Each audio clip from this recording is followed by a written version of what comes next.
Five, four, three, two, one.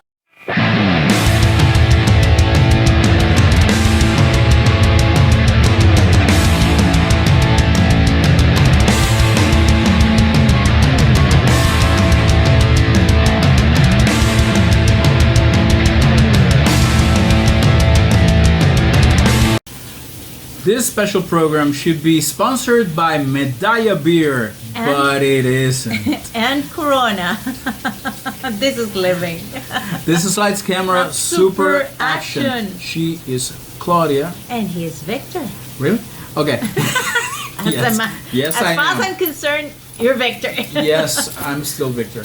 Okay, and today we have a very special program, and we need something to open this beer That was because we are going to talk a little bit about our most anticipated movies for 2022. We're going to count them down and starting with 12. What's your 12 most anticipated movie for 2022? my 12th most anticipated movie of 2022 is Salem's Lot. Salem's Lot is about a novelist and a young horror fan attempts to save a small New England town which has been invaded by vampires. Gary Doberman is an American screenwriter who is best known for writing the Conjuring universe, spin-off of horror films Annabelle, Annabelle the Creation, and The Nun.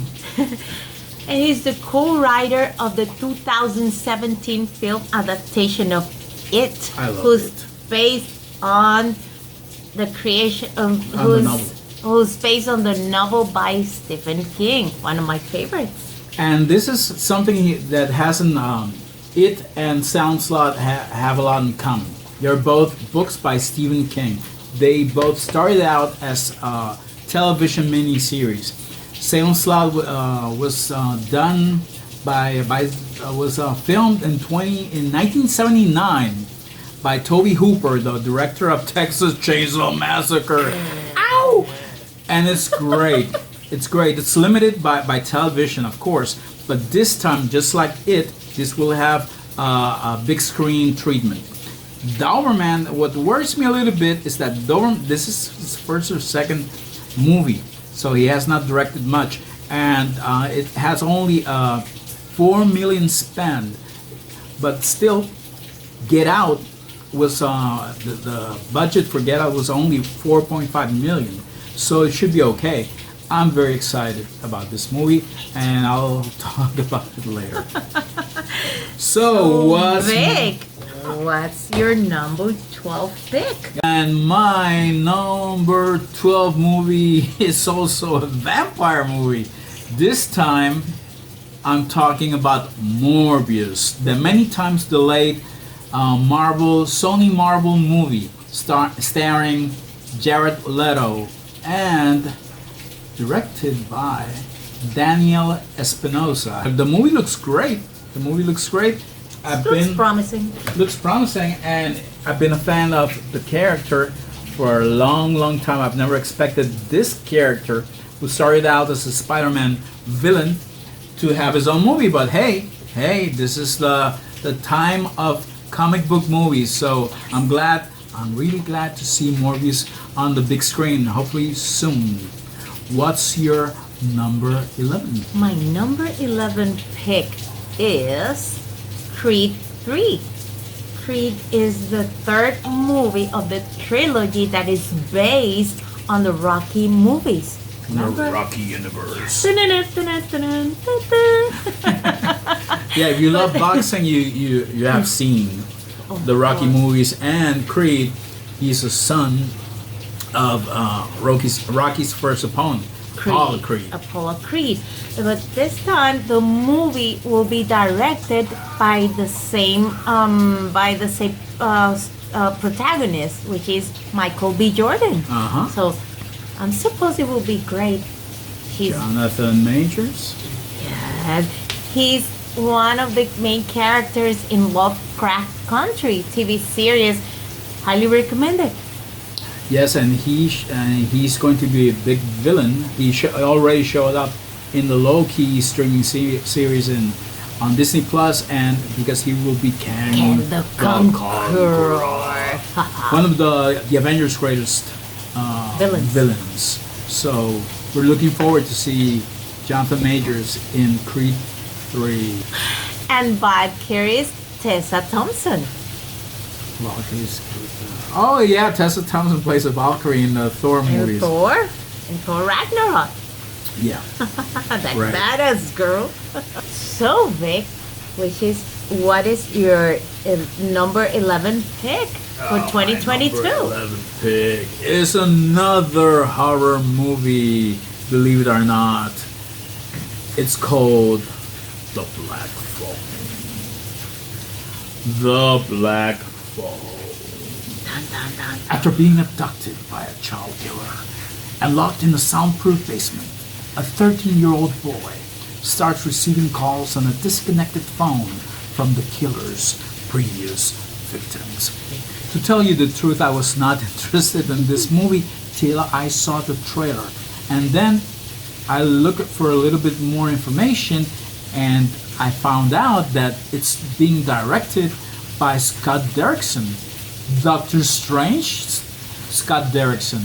He's not directing the sequel to Doctor Strange, and because he wanted to make that Doctor Strange in the Multiverse of Madness, he wanted to turn it into a horror movie.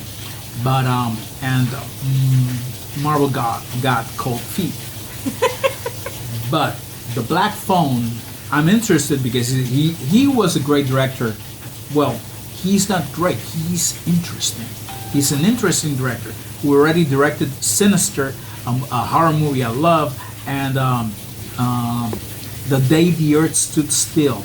And this movie is based on a short story by Joe Hill. And who's Joe Hill? That's Stephen King's son, who is a pretty good writer himself. And now, what's your movie number 10? My pick number 10 for 2022 is Minions! The Rise of Gru! I made a few. I love the Minions. I've seen all the movies, even from Despicable Me. I love them. The untold story of one 12-year-old's dream to become the world's I need a beer. greatest supervillain. Gru's voice is made by Steve Carell. Remember Steve Carell from The Office? Yes. Michael Scott? Yeah. Who can't forget Michael Scott? Yeah. We also have the voices of Jean-Claude Van Damme, Oh my God. Oh yeah, it's true. Lucy Lawless. Remember Xena, Warrior Princess? Michelle Yeoh Michelle Yeoh. and Dolph Lundgren. Drago. Yes. The movie is directed by Kyle Balda, Brad Abelson, and Jonathan Del Valle. So, what's your number 10 pick? My number 10 movie also stars Michelle Yeoh.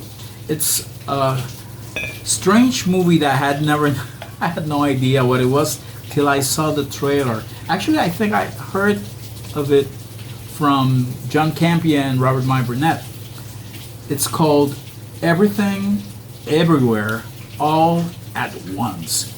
And it's a multiverse movie in which the protagonist, it's called, well, this is the premise.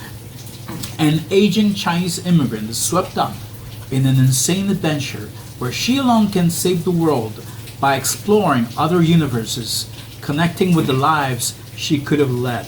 Which means that if in one Earth she's a heart surgeon and in another she's a mountain climber, she can access the memories and experiences of both lives of herself in other worlds. It's a crazy concept.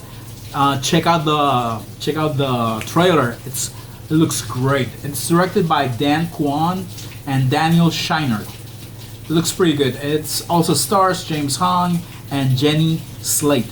So check that out. That's my number 10 movie. What's your number 9? My number 9 pick of 2022 is Thor: Love and Thunder. Thor: Love and Thunder is the 4th movie of the Thor saga. I'm supposed to watch Lady Thor in this movie. Well, it's official. It's not official, but It is official. It was announced was by in- Taika Waititi yeah, in Comic Con. in Comic Con.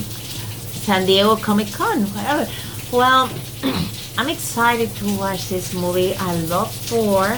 I love all movies that are related to superheroes. So, and I love Nordic mythology. I love it. Yeah, so do I. So do I. So we're gonna see Chris Hemsworth again. Natalie Portman. She's supposed to be Lady Thor.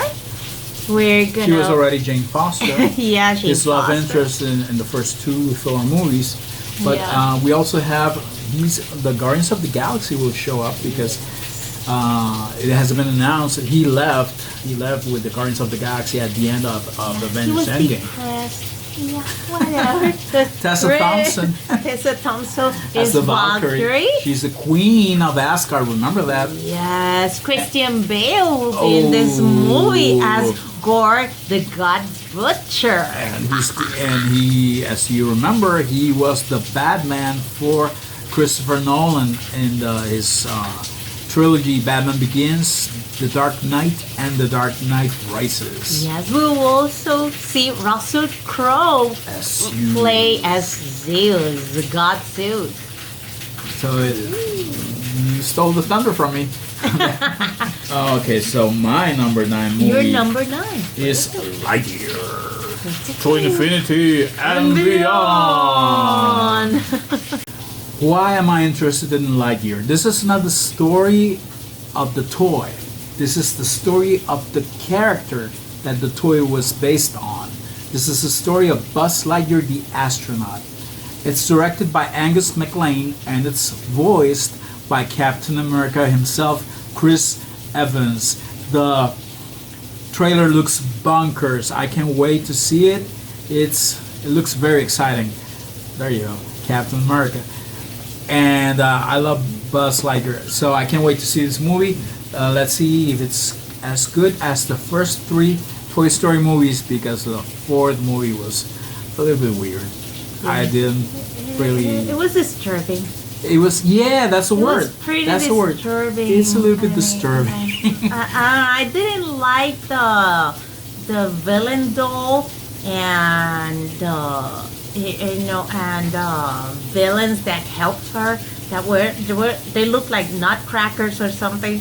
They look really nutty, Nutty? Nutcrackers? Nutty? The tuxedo puppets that helped the villain doll, they also look They really look creepy. creepy. They look creepy. Yeah, I don't know. It scared me a little, And I love the Toy Story franchise, but I wasn't in love with Toy Story number 4. No, So not what's- for kids. Yeah, it was for kids, but it was kind of disturbing. No, I don't think it's for kids. But anyway, it's for big kids, like us. And we are back. I bet you can tell that we're very excited, very stoked about all these movies, but we are even more excited about what comes next. The best is yet to come.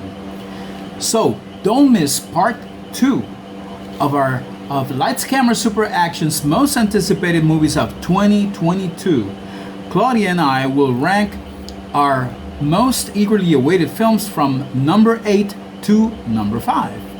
So, if you like this video, remember to share it, hit the like button, and subscribe to our channel. You can also follow us on Twitter and Facebook. This is Lights, Camera, Super Action. We love comics and we love films. See you next time.